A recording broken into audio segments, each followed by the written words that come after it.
Manter em dia a saúde da mulher é por si só um corre. É alterações hormonais, sono, rotina de autocuidado, tudo impacta na nossa energia e, por consequência, no nosso rendimento no esporte.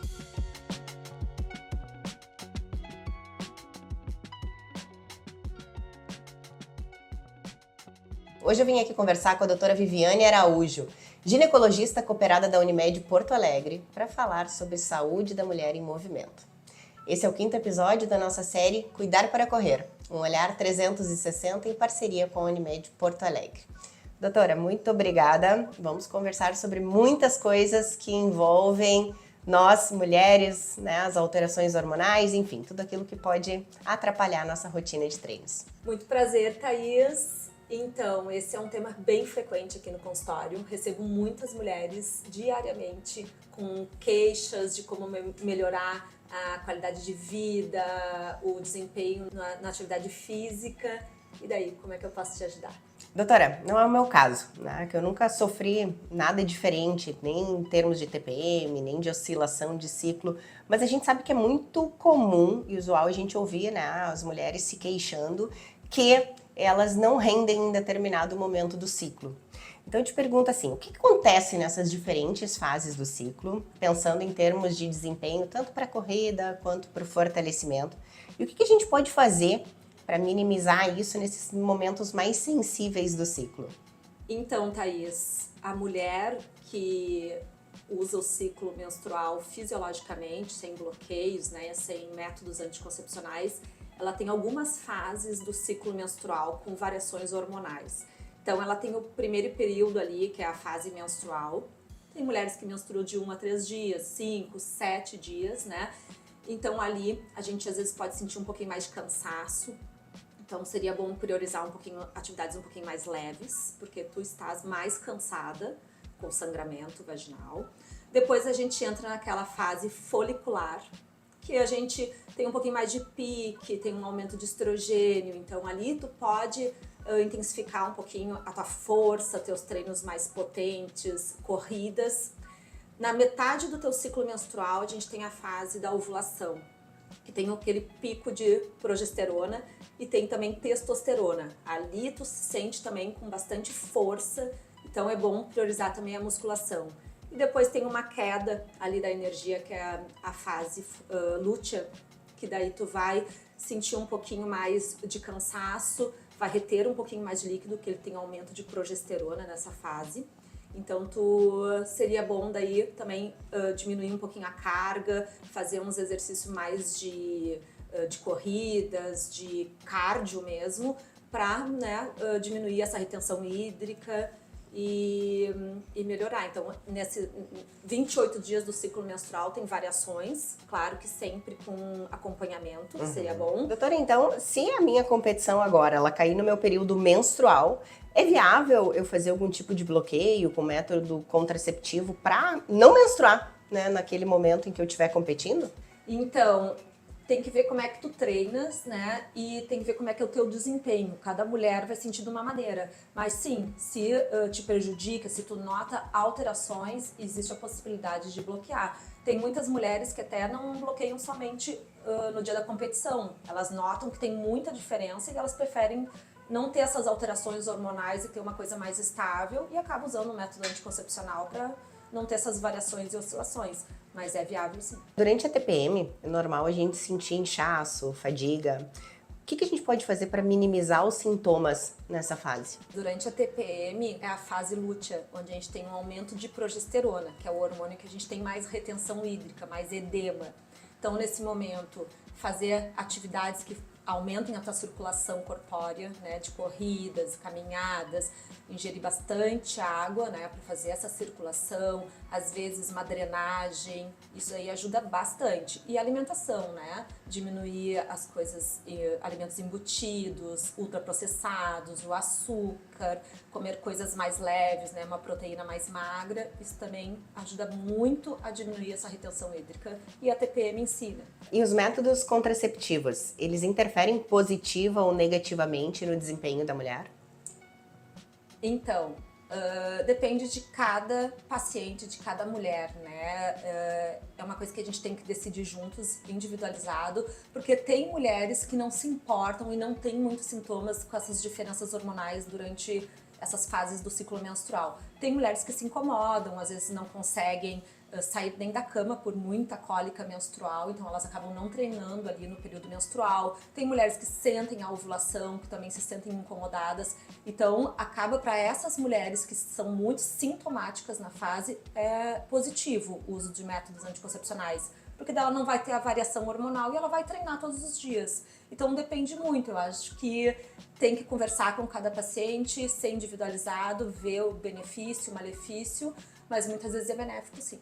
Eu acho super importante tu falar essas questões, assim, deixar bem clara, porque muitas mulheres, elas são até julgadas, né, do tipo, não é possível que esteja sentindo isso, mas realmente tem mulheres que sofrem demais por questões de cólica que incapacitam as rotinas básicas da vida. Sim, isso eu tenho meninas de diferentes idades que vêm aqui, às vezes no período menstrual não conseguem ir para o colégio, não conseguem fazer a educação física, ou mulheres, por exemplo, da nossa idade também, que tem muitos sintomas, que brigam em casa, ficam mais irritadas. Então, isso é uma coisa que a gente tem que decidir juntas aqui no consultório, ver os teus sintomas, se está te prejudicando nos teus treinos, e daí usar o método mais adequado para ti ou não, né? Depende do teu estilo de vida também, da alimentação, do teu trabalho, né? Do teu sono, se tu dorme bem, do teu humor. Isso a gente vai decidir juntas. Doutora, uma questão recorrente quando a gente fala de mulher atleta, é a menorreia. Quando que a menorreia passa a ser um sinal de alerta para a mulher? A menorreia é a parada da menstruação, então, que é um termo médico. Muitas pessoas acabam não entendendo, mas a parada de menstruação a gente começa a investigar de 3 a 6 meses quando não menstrua. Os 3 meses, assim, a gente não se preocupa, que pode ser alteração do estilo de vida, alimentação, muito treino, né? Ela intensificou o treino naquele mês, então pode ser só momentâneo, mas depois ali de 3 a 6 meses ou mais do que 6 meses, a gente tem que fazer as dosagens hormonais, ver se ela mudou muito a alimentação, ver se ela perdeu muito peso, né? Quando tu tem pouca gordura corpórea, isso acontece, né? A parada da menstruação.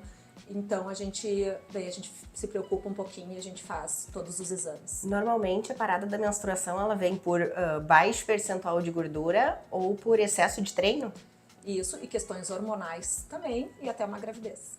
E quais os malefícios disso para o corpo, fisiologicamente pensando?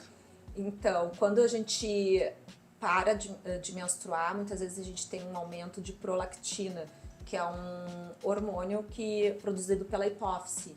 Então, isso também pode acontecer de maior retenção hídrica, de o treino também não ter tanta força para fazer o treino, a tua massa muscular.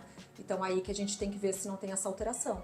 E sempre descartar uma gravidez também, que daí tu tem que reduzir teus treinos também. A menorreia ela é fisiológica, né? O corpo tá passando ali por algum processo que ele mesmo, por si, acaba suprimindo, então, o fluxo menstrual.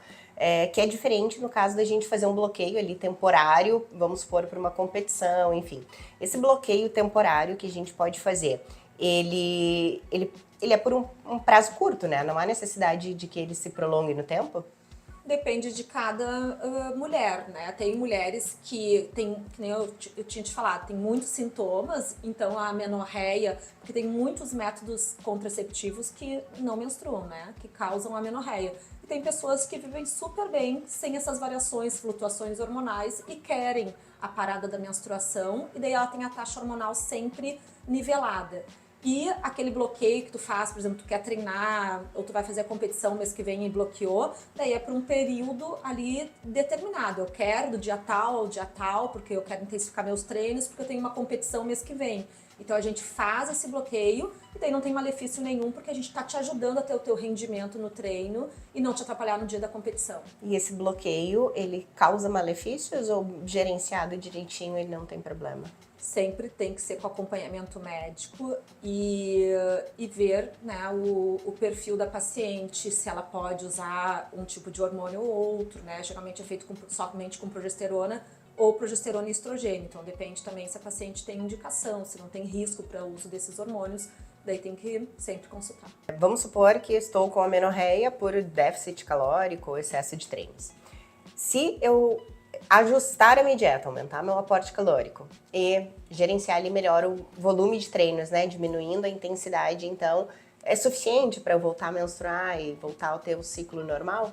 Sim e não. Às vezes é o suficiente, né? Tu aumentando o consumo de carboidratos, reduzindo um pouco o teu treino, fazendo um pouquinho mais de corrida, diminuindo um pouquinho o treino de peso, né, de força, pode ser suficiente, mas às vezes não. Então é importante também fazer as dosagens hormonais para ver se não tem alguma outra coisa, né, interferindo nisso, não somente o aumento do teu treino e a diminuição da tua massa gorda, né? E às vezes é preciso fazer um estímulo hormonal para descer a menstruação. Ah, perfeito. Então, doutora, a gente tem a amenorreia, né? Que é uma alteração ali, uma supressão da menstruação, mas isso pode ser confundido com a parada total da menstruação por conta da menopausa. Sim, a menopausa são 12 meses sem menstruar. Então, 1 ano sem menstruar, tu tem o diagnóstico de menopausa. A média da brasileira é mais ou menos 50 a 51 anos. Claro que pode existir antes, depois ou até uma menopausa precoce antes dos 40. Mas os sintomas da menopausa, eles podem começar a atender já na fase de pré-menopausa, da perimenopausa, que é em torno dos 40, tem mulheres que começam a sentir a partir dos 45 anos. Então, esse período que antecede a menopausa, que é em volta aí dos 40, 50 anos, que a mulher começa a ter sintomas, às vezes calorões, às vezes alterações do período menstrual, vir muito, vir pouco, vir 2 vezes no mês, ficar uns 3 meses sem vir, já é os sintomas da perimenopausa, do climatério, que a gente tem que ficar controlando até os 12 meses ali sem menstruar, que daí a gente faz o diagnóstico de menopausa. Doutora, quais são as mudanças físicas e emocionais que as mulheres podem sentir nessa fase pré-menopausa em relação à rotina de treinos? E o que a gente pode fazer para não comprometer, então, os nossos treinos? Então, a partir dos 40 anos, a mulher tem essas alterações hormonais, que é o climatério. Então, ela pode começar a sentir mais cansaço, porque ela dorme pior. Ela pode começar a ter um aumento de peso, de gordura abdominal por causa da flutuação hormonal. O ciclo menstrual dela começa a ficar bagunçado, então aquele mês que às vezes ela menstrua 10 dias ou 2 vezes naquele mês também interfere. Os níveis tensionais, né, da pressão arterial também podem começar a se modificar, então tem que ficar sempre de olho nessa fase. Então, para melhorar um pouquinho, né, ou até total desses sintomas, um treino de força nessa fase e principalmente na menopausa é o mais adequado. Musculação é o que a gente mais recomenda para saúde óssea, para saúde hormonal. Às vezes não precisa esperar a menopausa em si para a gente começar a reposição hormonal. Com indicação, com sintomas dessa mulher, a gente já tem indicação, mesmo não estando na menopausa, de fazer a reposição hormonal, regular o sono dela, regular o humor dela, porque nessa fase também a mulher começa a ficar mais irritada, porque também ela não dorme, então ela acorda de mau humor. Ver a rotina dela, né, diária, se ela tá trabalhando demais, se ela tem muito estresse, a qualidade em casa, com os filhos, se ela não tá muito sobrecarregada. Então, diminuir esses fatores estressantes dela ajudam muito também para ela ter uma melhor qualidade de vida, para ela não ter tantos sintomas. E a alimentação também é fundamental, né?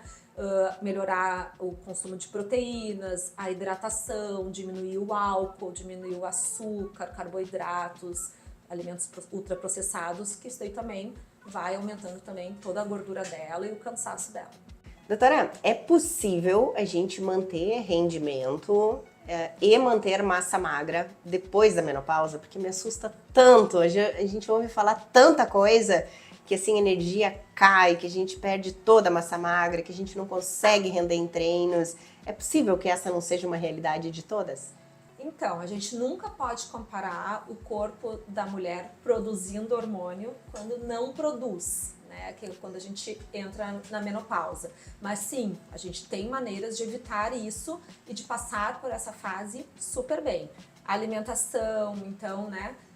Aumentar o consumo de grãos, de linhaça, de castanha, né? Esses grãos da terra mesmo, diminuir o açúcar, diminuir o álcool, aumentar a ingesta de proteína, hidratação, isso tudo vai passar. Aquela mulher que reduz aqueles consumos super hiperestimulantes, cafezinho, chocolate, Coca-Cola, chá verde, chá preto, também ajudam, então tem que reduzir essa parte hiperestimulante. A atividade física, então, principalmente de força, no mínimo 150 minutos por semana é o ideal também. Pode ser dividido em 5 vezes, em 3 vezes, mas ela tem que fazer atividade física. Comer bem para não aumentar também a gordura corporal, que é muito, aumenta muito nessa fase também por causa da falência dos hormônios.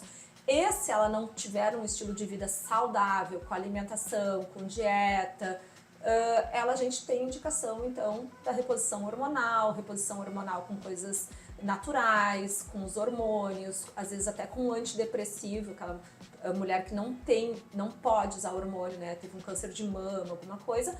Mas esse estilo de vida a gente constrói lá no início da nossa vida, né? Lá na infância. Então, fazer atividade física desde da fase de criança, na adolescência, na toda a fase reprodutiva, a gente vai chegar bem na menopausa. Mas nunca é tarde para começar, né? Não, nunca é tarde, pode começar hoje. O importante é estar em movimento. Doutora, e pensando para fins de exames, quais são os exames que são necessários para a gente acompanhar, então, a saúde da mulher que está aí em movimento? Depende muito da idade dessa mulher em movimento, porque tem crianças que são atletas, né? Mas pensando um pouquinho na nossa idade, a partir dos 40 anos, esses exames intensificam, aumentam o número de exames a partir dos 40 anos, mas é fundamental, no mínimo, uma vez por ano, vir numa consulta ginecológica, às vezes fazer um acompanhamento endócrino do cardiologista, né? Às vezes de um médico de esporte, do nutricionista, do educador físico. Eu acho que é uma equipe multidisciplinar que vai acompanhar essa mulher em movimento.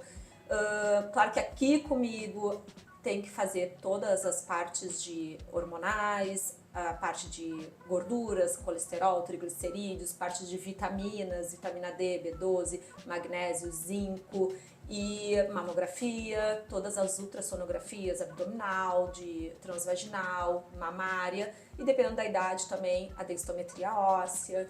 Então, esse acompanhamento tem que ser no mínimo uma vez por ano, vir fazer a tua revisão, fazer teus exames de rotina, não somente com a minha especialidade, mas com toda essa equipe. Perfeito. O que mais entra nessa equação? Fundamental, além de todas essas revisões dessas equipes, é a alimentação, a tua atividade física que tem que manter e fazer todos os exames de acordo com a tua idade e com os teus sintomas. Claro que às vezes um exame que, por exemplo, se tu tá sangrando demais, né, tem muito fluxo menstrual e tá no cansaço do treino, às vezes tem que ver a parte hormonal, tem que ver a parte de vitaminas, mas também tem que ver se tu não tá com uma anemia. Então a gente sabe que a anemia às vezes dá cansaço, não dá todo esse pique, né, que a gente tem pro treino, então a gente tem que repor às vezes ferro. Então tem tudo individualizado dependendo dos sintomas da mulher, da menina, que seja, e aí a gente tem que fazer esse acompanhamento e às vezes não só com o ginecologista, e com as outras especialidades também. Muito obrigada, doutora. Então hoje ficou bastante claro, né? Mais do que seguir uma planilha, a gente precisa nos olhar por inteira, respeitar cada fase, ouvir os sinais do nosso corpo.